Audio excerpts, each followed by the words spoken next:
வணக்கம் ஃப்ரெண்ட்ஸ், எல்லோரும் எப்படி இருக்கீங்க? நான் ரொம்ப நல்லா இருக்கேன். இது வந்து நாட்டுக்கோழி. இன்றைக்கி வந்து என் பையனுக்கு உடம்பு சரியில்லை, அதனால் மதியானமாக தான் லஞ்ச் எடுத்துகிட்டு போகணும் சூடாக செஞ்சு. இந்த நாட்டுக்கோழி குழம்பு நான் சொல்கிற மெத்தடில் வச்சு பாருங்கள். சளி பிடிச்சிருந்தா கூட சளி எல்லாமே கரைஞ்சி வெளியில் வந்துடும். பசங்களுக்கு ரொம்ப நல்லது, பெரியவங்களும் சாப்பிட்லாம். செம சூப்பரான டேஸ்ட்டில் எப்படி வைக்கிறேன்னு பார்க்கலாம் வாங்க. இந்த நாட்டுக்கோழியை நான் என்ன பண்ணேன்னா கழுவி தனியாக எடுத்து வச்சுட்டேன். கடுகு போட்டு தாளித்து வெங்காயம், தக்காளி, பச்சை மிளகாய் எல்லாமே போட்டு நல்லா வதக்கினதுக்கப்புறமா சிக்கனை போட்டு நல்லா வதக்கியிருக்கேன். இப்போ குக் ஆகட்டும்.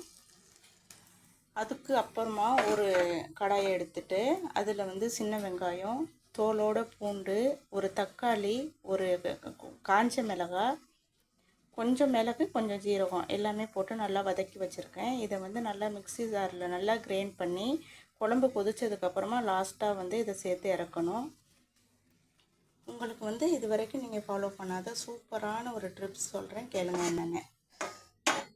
எந்த குழம்பு வச்சாலும் பரவாயில்ல, நீங்கள் லாஸ்ட்டாக வந்து குழம்பு கொதிக்கும் போது ஒரு குடமிளகாவோ இல்லை பச்சி மிளகாவோ சேர்த்து அந்த குழம்பு இறக்கி பாருங்கள்.